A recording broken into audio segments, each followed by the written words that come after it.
గుంటూరు జిల్లాలో గుంటెడు జాగ అడిగినమా, విజయవాడ పట్టణంలో వీసమెత్తు కోరినమా,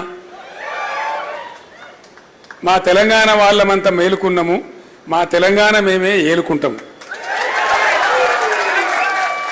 అప్పుడు ఇట్లుండేటి పాటలు. ఒక రెండు చరణాలలో మొత్తం తెలంగాణకు సోయి వస్తుంది మనసు పెట్టి వింటే. అంటే అంత ఆలోచన చేసింది. ఒక పాట రాయాలన్నా, ఒక మాట మాట్లాడాలన్నా, ఒక సెంటెన్స్ మాట్లాడాలన్నా కూడా చాలా జాగ్రత్తగా డ్రాఫ్ట్ చేసి మాట్లాడేది. ఒక పాట రాస్తుంటే నేను చెప్పిన సుద్దాల అశోక్ తేజ రాస్తా ఉన్నాడు, ఆయనకు రాయవస్తలేదు, మంచి రచయిత, ఈ 4 లైన్లు పడతలేవు సార్ అన్నాడు.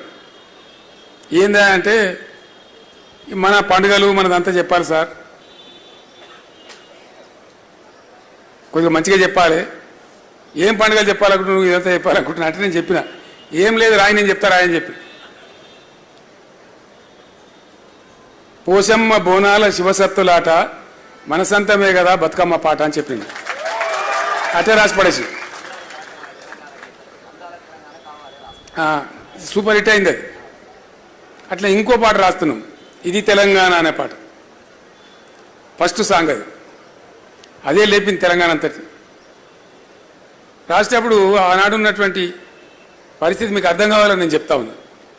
అపనమ్మక స్థితి, ఏ కాయిక తెలంగాణ బై క్యా తెలంగాణ, ఎవరిని మాట్లాడి అదే మాటిగా దాన్ని రాయమని నేను చివరికి లైన్లు కంపల్సరీ రాయబాయ్ బాబా అని చెప్పి రాపించిన నేనే. సిపాయిల తిరుగుబాటు విఫలం అయ్యిందని అనుకుంటే దేశానికి వచ్చేదా స్వాతంత్రం, రాజీలేని పోరాటమే విజయం సాధిస్తుంది, ముమ్మాటికి తెలంగాణ రాష్ట్రం వచ్చి తీరుతుందని నేనే రాపించాను. ప్రజల్లో ఉన్నటువంటి అపనమ్మక స్థితిని పటాపంచలు చేసి ఉద్యమం కోసం వాళ్ళని సమాయత్తం చేయాలని చెప్పి అవన్నీ ప్రయాసాలు పడ్డాం.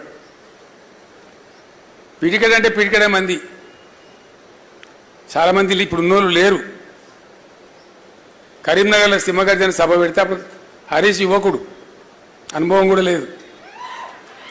సింహగర్జన సభ పెడితే ఒక్కడే మనిషి పోయాడు, కూర్చోకిద్దరిని తీసుకొని పోయి దాన్ని సూపర్ డూపర్ హిట్ చేసుకున్నాం ఆ రోజు. ఆ ఎర్రటి ఎండల మే నెలలో ఆ రోజులు జ్ఞాపకం వస్తే ఒకటొకటి ఇలా కళ్ళకు నీళ్ళు కూడా వస్తాయి. ఆ తదనంతర పరిణామాలలో ఎందరో మంది మిత్రులు, ఎందరో గొప్ప గొప్ప వాళ్ళు, విద్యాసాగర్ రావు గారు, కళ్యాణ్ యాదగిరి రెడ్డి గారు, ఇప్పుడు కూడా నా పక్కకు ఉన్నారా అనిపిస్తుంది. వాళ్ళు బాధ కలిగితే దుఃఖం వస్తుంది. వాళ్ళు పాపం తెలంగాణ వచ్చే కొద్ది రోజుల ముందే చనిపోయింది. అయ్యో ఈ 4 రోజులు ఉంటే బాగుండు కదా, చూసి చచ్చిపోదురు, తృప్తి పడదురు అని చెప్పి మేము కూడా ఏడ్చినాం మనసులో ఎన్నోసార్లు, అంత బాధలు పడ్డాం. అట్లాంటి ఉద్యమాన్ని చాలా చాలా చాలా కష్టాలు పడి మీకు నేను చెప్పే అవసరం లేదు. కథలో మీరు కథానాయకులే చాలామంది, మీకు అన్నీ తెలుసు. ఎక్కడి నుంచి ఎక్కడ తీసుకొని పోయినామో మీకు తెలుసు.